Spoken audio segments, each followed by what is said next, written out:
Hey friends, I'm John, and this is my red-tailed boa scarlet. I have quite a few years experience breeding ball pythons and creating social media. Take a quick second to smash those like and subscribe buttons because it helps grow my channel. And let's see what we have going on today. Let's talk about setting up your ball python's enclosure for the very first time. The very first decision you need to make is what type of enclosure to buy for your pet ball python. You can choose a glass enclosure like this. This is a Zoom Ed. Exoterra also makes them. This is going to be the most readily available type of enclosure that you would have at one of your local pet stores. But there are also PVC enclosures that you can buy online from a bunch of different reptile retailers. There are positives and negatives to both types of enclosures. These are nice because you can see through all sides of the enclosure. They have a screen top so you can put lights directly on top if you choose to put heat lamps on top to help with the radiant heat. But they don't hold the temperatures as well or the humidity as well. Usually you'll have to cover up half of this lid so that it helps keep in the humidity a little bit for the ball pythons. And because ball pythons can be a little timid, having an enclosure like this where it's see-through 360 degrees, you have to make sure that you have the right hides in there to make that ball python feel comfortable. Now, PVC enclosures are probably my preferred enclosure for a ball python, and I'll post a picture here as well. I buy most of mine through Reptile Basics. They're nice because they hold temperatures and humidity extremely well. The downside is all of the enclosure is blacked out except for the front window. And on top of that, if you want lighting, the lighting has to be inside, so you can't use heat lamps in there. You'd have to use heat panels, which are a lot more expensive than using just a normal heat light. But today we are using this Zoom Ed front opening terrarium here. Both sides open up. Both of these lids, both sides of the lids pop off as well. We're going to start off with this one. I'm going to show you how to set it up from scratch. We'll go through piece by piece, just the necessities of what you need to get this set up properly for your snake. So let's start with the heating elements. Alright, so the first thing you need when you're setting this up is an under the tank heater. What that's going to do is it's going to provide a nice hot spot for your snake to lay on top of. And you're going to put this on one side of the bottom. It doesn't matter, you can choose the right or left side. You want it to cover about a third of the bottom of the aquarium. So, you know, you're going to place it kind of right here where my hand is. And as you can see, it covers this third. And the snakes need to be able to thermoregulate, which means the snake has to be able to choose whether it wants to be on a hot side or a cold side. So you don't want it in the middle. You don't want a heat pad that covers the whole bottom of the aquarium. You just want it on basically a third of the aquarium. So, you know, your local pet stores or Amazon have tons of different under the tank heaters to choose from. I purchased this one from Amazon. It's nice because it comes with the under the tank heater, plus it comes with a thermostat. Because you absolutely 110% need to have a thermostat on your under the tank heater. Now this product from BNLink on Amazon is nice because it comes with the thermostat and with the under the tank heater. It's an all-in-one kind of shopping thing. These thermostats work fine that it comes with. I use them only on my one-off aquariums. I don't use them in the rack systems because these can fail. And when they do fail, they usually fail on, meaning it just allows this under the tank heater to heat up all the way, which could potentially burn your snake or even cause death. So if you're getting a rack system, you want to buy something like this Vivarium electronics thermostat, which is more designed to be used in a rack system. The nice thing about this thermostat is it has a little suction cup on it for the temperature probe. This probe is going to go on the bottom of the aquarium first. You're going to put it right here, and that's going to go sandwiched between the bottom of the aquarium and your heating pad. Now obviously, as you can see here, you're gonna remove this white layer here to expose the tape, and then you're gonna place this heating pad right here like so. So what that's gonna do again is it covers roughly a third of the aquarium. The temperature probe is sandwiched between the glass and the heating pad. And with a ball python, typically you want the hot spot to be around 90 degrees or so. So usually I set my temperature probes to about 91, because by the time, you know, the temperature probe reads 91 and then that heat travels through the glass, you usually lose a degree or so. So I'm gonna set this for 91, and then you're gonna have that running for at least a couple hours, if not a day or two, and then you're gonna check that temperature with a temperature gun, just to make sure that it's sitting at the hot spot that you want. It's not getting too hot or it's not too cold. So this is where the heat pad goes and how you set up the thermostat. The next step is to put your substrate in the aquarium. I use Pro Cocoa cocoa chips. You can use anything. There's also Repta chip, which are probably the two most common ones in the United States. They're honestly pretty much close to all being the same. It just depends on what you can find and what the pricing is. The Pro Cocoa stuff is usually about $20 for one of these blocks. I think these are 5-pound or 10-pound blocks. And if you just have one snake, this is gonna last. This one block's gonna last quite a while. Once these expand, you have to fill it up with water and kind of soak it so it expands so you can break it apart. Now I usually pre-mix my substrate so that I have it ready in case I ever need it, because it usually has to get pretty soaking wet for you to be able to break it apart, and usually that is too wet for what the snakes need, and it usually has to dry out a little bit. So I'd like to mix it up beforehand so it's ready to go. If you know you're gonna have to do a cleaning soon and maybe replace the substrate in the aquarium, you probably want to mix this stuff up beforehand. Now sometimes the ball pythons do like to get under the substrate a little bit, and the more you can put in there, the better it'll retain humidity. So I usually like to build it up maybe 1.5 inches or so, maybe 2 inches. Now you could fill it up more if you wanted to, but then sometimes it can get harder for that snake to get down to the hot spot down here where the heating pad is. So, you know, this is probably a good amount here, about 1 inch or so, and that gives enough room for that snake to burrow down if it wants to, or to come up off of the heat as well.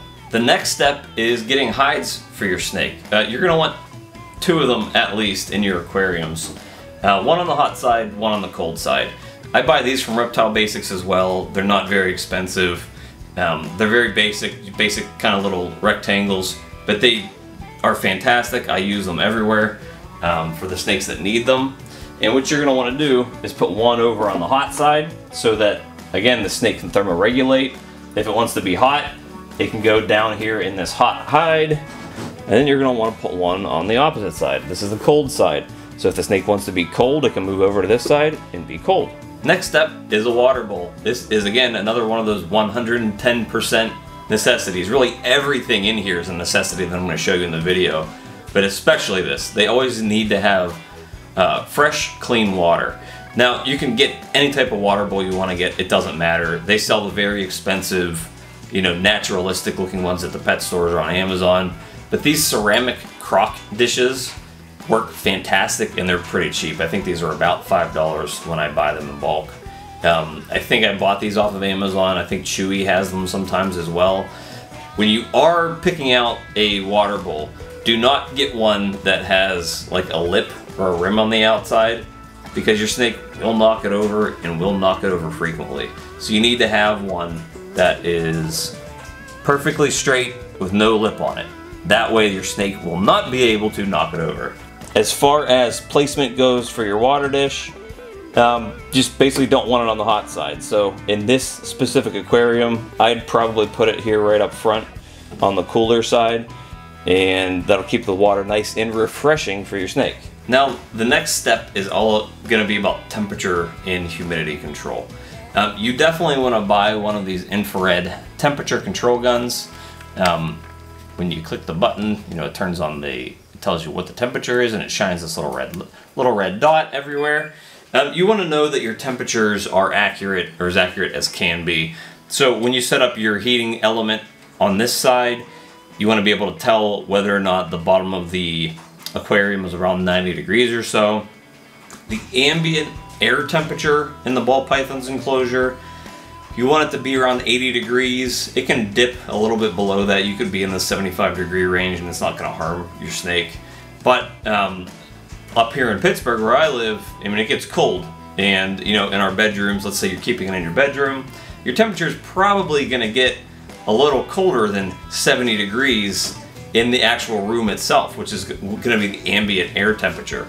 Now, to help control your temperature in the terrarium, you would use something like a ceramic heat emitter. So that just goes inside of one of these dome lights. It screws in like a normal light bulb, and it just heats up pretty hot. Now, there's different wattages, and you would have to figure out what works best according to how cold your room is, how big the aquarium is, and so the wattage is going to vary. I think you can get them at 60 watts, 100 watts, but you're going to want to see how much it actually heats up the air in the aquarium.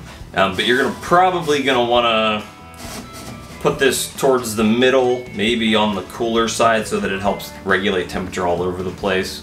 But again, you're going to use your temperature gun to figure out what the actual temperature is in the aquarium. Now, on top of that, you're going to have to worry about humidity. Usually people say around 60-ish% or so is good for ball pythons. It can go up a little higher than that, which is going to be an issue with a aquarium that has a screen top. So typically you can cover half of this with something like saran wrap if you need to. Whatever is going to block airflow from the humidity rising up out of the aquarium. Obviously you need to pay mind to, you know, your heating elements so that it's not melting anything, so you don't want to put it on this side as well, but that usually helps with it, is just covering half of the aquarium with some sort of saran wrap or press and seal or anything like that. So now you have your under the tank heater with thermostat, you have your substrate, you have two hides, you have your water bowl, you have your heating element to help keep up the ambient air temperature, and you also have your temperature gun so you can get accurate readings for the temperatures inside of the aquarium. Next is really just to decorate. Now, decoration is more or less about what you want it to look like than what the ball python cares about.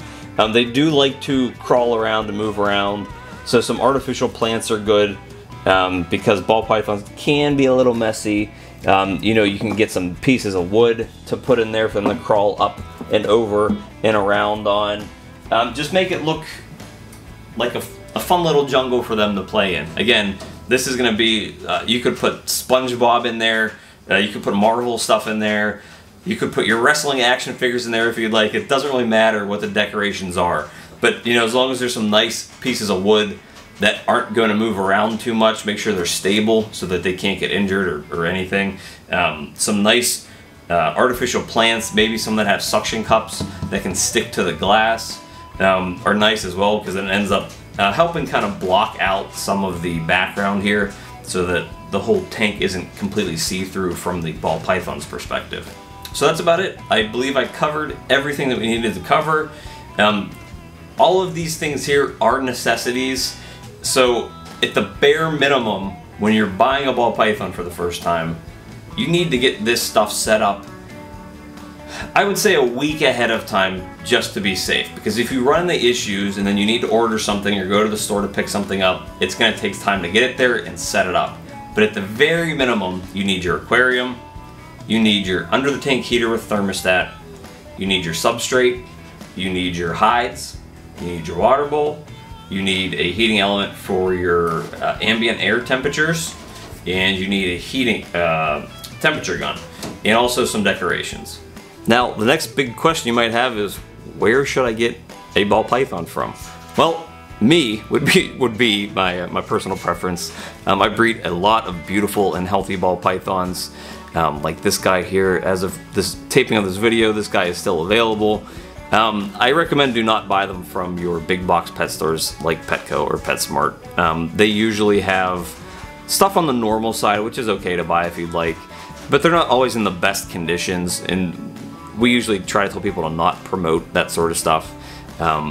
Most breeders, if you find them on Morph Market, are reputable. There's a review system on there, and you can see who's a good breeder and who isn't. I've been doing this for 6 years, and I've produced a ton of quality ball pythons, a lot of happy customers, and I have a ton of reviews that show for it.